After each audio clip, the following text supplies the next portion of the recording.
Hello दोस्तों, आप सबका स्वागत है आपके अपने यूट्यूब चैनल जॉब के एमसीक्यू में। दोस्तों, जैसा कि आप सबको पता है कि यूपी टेट 2026 का पेपर हो चुका है और उसकी उत्तर कुंजी भी आ चुकी है। कुछ दिन में रिजल्ट भी आ जाएगा। तो आप सब इतना तो जानते ही हैं कि भर्ती आगे आने वाली है, मतलब जो टीचर की भर्ती यूपी में वो आने वाली है और उसके लिए एक यूपी सुपर टेट का पेपर कराया जाता है। तो उसके लिए दोस्तों आज मैं आप सबके लिए जो मैथ आती है, जो 20 नंबर की जो मैथ आती है, उसमें जो 20 नंबर की मैथ है उसमें न्यूमेरिकल एबिलिटी, अंकी क्षमता मोस्ट इम्पोर्टेंट चैप्टर है। उसके लिए कुछ मोस्ट इम्पोर्टेंट टॉपिक लाया हूँ जो कि परीक्षा की दृष्टि से बहुत इम्पोर्टेंट है। तो आइए शुरू करते हैं। इसमें दोस्तों सबसे पहली है वास्तविक संख्या। वास्तविक संख्याएं किसे कहते हैं? जो वास्तविक संख्याएं हैं वो किसे कहा जाता है? तो दोस्तों वे सभी संख्याएं जो वास्तव में प्रश्न अथवा समीकरण को हल करने से प्राप्त होती हैं वास्तविक संख्याएं कहलाती हैं। कहने का मतलब ये है कि इसमें परिमेय संख्या P/Q या अपरिमेय संख्या, इसमें दोनों तरीके की संख्याओं को शामिल किया जाता है। तो वे संख्याएं जिसमें परिमेय और अपरिमेय दोनों प्रकार की संख्याएं हों, मतलब इसमें परिमेय भी हों और अपरिमेय, इसमें दोनों प्रकार की संख्याएं शामिल की जाती हैं। तो वो संख्याएं कौन सी कहलाती हैं? सभी वास्तविक संख्याएं कहलाती हैं। और इन संख्याओं का जो पूर्ण वर्ग है वो हमेशा धनात्मक होता है दोस्तों, ये ज़रूर ध्यान दीजिएगा। आइए चलते हैं नेक्स्ट। आगे हमारा परिमेय संख्याएं जिन्हें P/Q के रूप में लिख सकते हैं। P/Q मतलब अंश बटे हर के रूप में लिखा जा सकता है और इसमें P और Q जो हैं वो पूर्णांक होंगे और जो Q है, जो हर है, इसका मान जीरो नहीं हो सकता, क्योंकि अगर इसका मान अगर जीरो हो जाएगा तो उसकी वैल्यू क्या, इनफाइनाइट, अनंत आ जाएगी उसकी वैल्यू। तो इसमें जो P/Q है, जो नीचे हर है, ये इनकी वैल्यू क्या है, ये कभी जीरो नहीं हो सकती। इन्हें अंश बटे हर के रूप में ही लिखेंगे, जैसे 3/5 है, 9/4 है। इस तरीके की संख्या क्या कहलाएंगी? परिमेय संख्या, रैशनल नंबर्स। अब आगे हैं अपरिमेय संख्याएं जिन्हें कहते हैं इर्रेशनल नंबर्स। इन्हें P/Q के रूप में नहीं लिख सकते हैं, मतलब ये P/Q के रूप में नहीं होंगी, जैसे अंडर रूट है या पाई है, इस तरीके की संख्या है जो परिमेय संख्या नहीं है। इसमें अंडर रूट 2 भी शामिल कर लिया जाता है। जैसे अंडर रूट 2 की वैल्यू क्या होती है? 1.41। इसमें पाई भी इसमें आ जाता है। पाई की वैल्यू होती है 3.14, ये होती है पाई की वैल्यू। आगे समझ में? आइए चलते हैं आगे।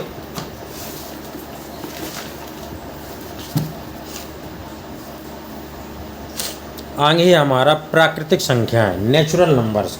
ये किसे कहती है? जैसे 1, 2, 3, 4, इसमें केवल धनात्मक पूर्णांक शामिल किए जाते हैं। इसमें ऋणात्मक संख्याएं, ऋणात्मक पूर्णांक इसमें शामिल नहीं की जाएंगी और इन्हें n से दर्शाया जाता है। और एक खास बात इसमें ज़रूर ध्यान रखिएगा, इसमें जीरो को शामिल नहीं किया जाता। मतलब ये जो प्राकृतिक संख्याएं हैं वो 1 से शुरू होंगी, 1, 2, 3, 4, 5, 6, 7, 8, 9, 10 ऐसे करके ये चली जाएंगी। ये सभी प्राकृतिक संख्याएँ कहलाती हैं, नेचुरल नंबर्स।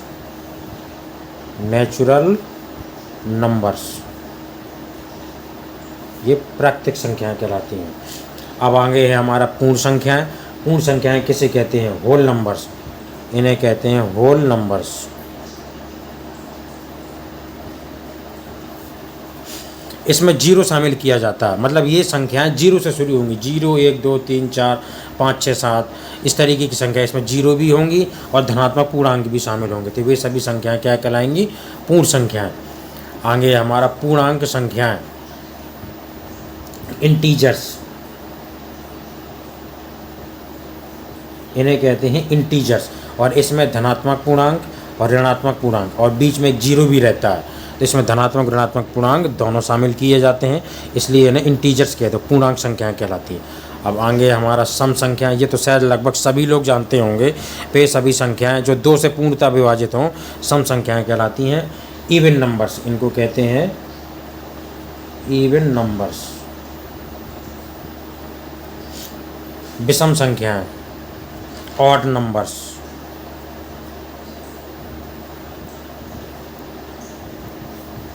जो संख्याएं 2 से पूर्णतः विभाजित ना हो, सम है वो 2 से कट जाएगा, और जो विषम है वो 2 से पूर्णतः नहीं कटेगा। जैसे 3 है, 5 है, 7 है, 9 है, ये सभी विषम संख्याएं हैं।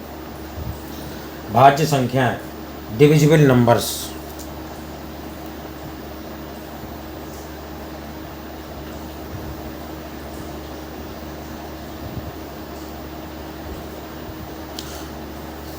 भाज्य संख्याएं जिन्हें एक व स्वयं के अतिरिक्त और गुणनखंड हो, जिनके मतलब जैसे 4 है तो 4 को 1 से भी काटा जा सकता है, 2 से भी काटा जा सकता है और 4 से भी काटा जा सकता है। मतलब वे संख्याएं वे जिनके एक व स्वयं के अतिरिक्त और भी अन्य गुणनखंड हो, मतलब एक और स्वयं से तो वो कटे और किसी दूसरी संख्या से भी वो कट जाए, तो वे सभी संख्याएं क्या कहलाती हैं? भाज्य संख्याएं कहलाती हैं। आइए चलते हैं आगे। अभाज्य संख्या दोस्तों प्राइम नंबर्स।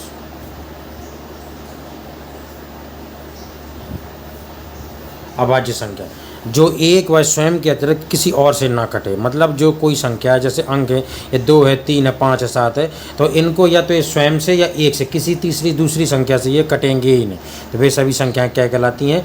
अभाज्य संख्या। अब आ गई हमारी सह अभाज्य संख्या। ऐसी दो प्राकृतिक संख्याएं जिनका एक के अतिरिक्त कोई दूसरा उभयनिष्ठ गुणनखंड ना हो। जैसे दो संख्याएं दी हैं एक साथ 9 और 16, क्या इनका कोई उभयनिष्ठ गुणनखंड है, मतलब कॉमन गुणनखंड? जैसे ये 9 है, ये 3 से कट जाएगा लेकिन 3 से 16 नहीं कटेगा, 16 4 से कट जाएगा लेकिन 9 4 से नहीं कटेगा। तो ऐसी दो संख्याएं, दो प्राकृतिक संख्याएं जिनका एक के अतिरिक्त कोई दूसरा गुणनखंड उभयनिष्ठ गुणनखंड ना हो, वो सहअभाज्य संख्याएं कहलाती हैं। अब आगे हमारा मिश्रित संख्याएं जिन्हें a प्लस आई बी के रूप में लिखा जाता है, वो आई स्क्वायर की वैल्यू होती है -1। अब आया हमारा ये जो मोस्ट इम्पोर्टेंट है, ये परीक्षा में ज़रूर पूछे जाते हैं दोस्तों, योगात्मक तत्समक एडिटिव आइडेंटिटी। योगात्मक तत्समक होता है 0, ये अच्छे से ध्यान कर लीजिएगा दोस्तों, और जितना बताया जा रहा है दोस्तों वीडियो में उसको नोट ज़रूर करते जाइएगा, क्योंकि अगर नोट नहीं करेंगे तो आपको सब भूल जाएगा, आपको बार बार वीडियो ज़रूर देखना पड़ेगा। और अगर नोट करने के बाद नहीं समझ में आता है तो वीडियो को ज़रूर बार बार देखिएगा। और वीडियो अगर अच्छा लग रहा हो, हेल्पफुल हो, तो चैनल को प्लीज़ सब्सक्राइब कर लीजिए, लाइक करें एंड शेयर ज़रूर करें दोस्तों। योगात्मक प्रतिलोम, दी गई संख्या का ऋणात्मक रूप, मतलब अगर कोई संख्या जैसे सवाल पूछता है कि 5 का योगात्मक प्रतिलोम, यहाँ पर प्रतिलोम लिखना है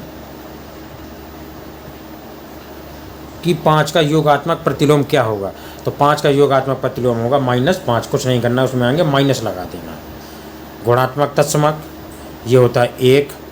गुणात्मक प्रतिलोम संख्या का व्युत्क्रम रूप, मतलब अगर कोई संख्या जैसे कोई अंक दिया गया, जैसे 2 है, 2 दिया है, तो अब सवाल पूछता है कि 2 का गुणात्मक प्रतिलोम क्या होगा, तो कुछ नहीं करना है, उसको पलट देना है 1/2, उसका व्युत्क्रम कर देना है। ठीक है दोस्तों, तो वही हो जाएगा उसका गुणात्मक प्रतिलोम 1/2।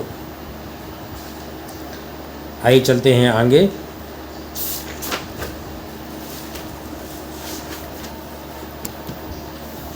आगे दोस्तों अब कुछ मोस्ट इम्पोर्टेंट फार्मूला है जो कि इसमें इस चैप्टर में बहुत इंपॉर्टेंट हैं, और ये आगे सभी में इंपॉर्टेंट रहेंगे, इनका प्रयोग अधिकतर होता रहेगा। तो a प्लस बी का होल स्क्वायर बराबर होगा a स्क्वायर प्लस के बी स्क्वायर प्लस के 2ab, a माइनस बी का होल स्क्वायर बराबर a स्क्वायर प्लस के बी स्क्वायर माइनस का 2ab, a क्यू माइनस का बी क्यू बराबर हो जाएगा a माइनस के बी ब्रैकेट में, फिर ब्रैकेट में a स्क्वायर प्लस के बी स्क्वायर प्लस का ab, a cube plus B cube बराबर a प्लस बी ब्रैकेट में a स्क्वायर प्लस के बी स्क्वायर माइनस का ab, a प्लस बी का whole square plus a minus B का whole square बराबर होगा 2 bracket a square plus के B square. इन दोनों ये जो दिए गए हैं फॉर्मूले, अगर इनको खोलेंगे, जैसे a प्लस बी का होल स्क्वायर अगर खोलते हैं तो a स्क्वायर प्लस के बी स्क्वायर प्लस का 2ab होगा, और इसको खोलेंगे तो a स्क्वायर प्लस के बी स्क्वायर माइनस का 2ab, तो जो प्लस 2ab है वो माइनस 2ab एक दूसरे से कट जाएंगे, जो बचेगा वो 2a स्क्वायर प्लस के 2b स्क्वायर बचेगा, इसलिए ये आया है। अब a प्लस बी का होल स्क्वायर माइनस का a माइनस बी का होल स्क्वायर, ये आ जाएगा 4ab, a स्क्वायर माइनस का B square a plus B into a minus B, a plus B का होल क्यू होगा a क्यू प्लस के बी क्यू प्लस 3ab कोष्टक में a plus B, a cube minus का B cube बराबर होगा a cube minus का B cube minus का 3ab कोष्टक में a minus B. A B की पावर अगर x है तो वो पावर अलग अलग बढ़ जाएगी, ए की पावर x गुणा b की पावर x। अब a की पावर x अपॉन a की पावर y, अगर आधार सेम है और घात अलग अलग हैं तो a की पावर x माइनस वाई, घातों का क्या हो जाएगा, घातों का घटाना हो जाएगा, माइनस हो जाएगा, a की पावर x माइनस का y। a की पावर x बराबर अगर b की पावर x है, अगर घातें बराबर हैं तो आधार एक दूसरे से बराबर हो जाएंगे, a बराबर बी, ये ज़रूर ध्यान रखिएगा। ठीक है दोस्तों, तो आज की वीडियो में इतना ही है, बाकी हम नेक्स्ट वीडियो में देखेंगे। और अगर वीडियो अच्छा लगा हो दोस्तों तो चैनल को प्लीज़ सब्सक्राइब करें, लाइक करें एंड शेयर ज़रूर करें। मिलते हैं नेक्स्ट वीडियो में। और दोस्तों तैयारी ज़रूर करते रहें, क्योंकि भर्ती का आना तय है। भर्ती एकदम से आएगी, फिर आपको तैयारी करने का मौका बिल्कुल से नहीं मिलेगा। इसलिए चैनल को फॉलो ज़रूर करें, सब्सक्राइब ज़रूर करें। इसमें पूरी तैयारी करवाई जाएगी। नमस्कार दोस्तों।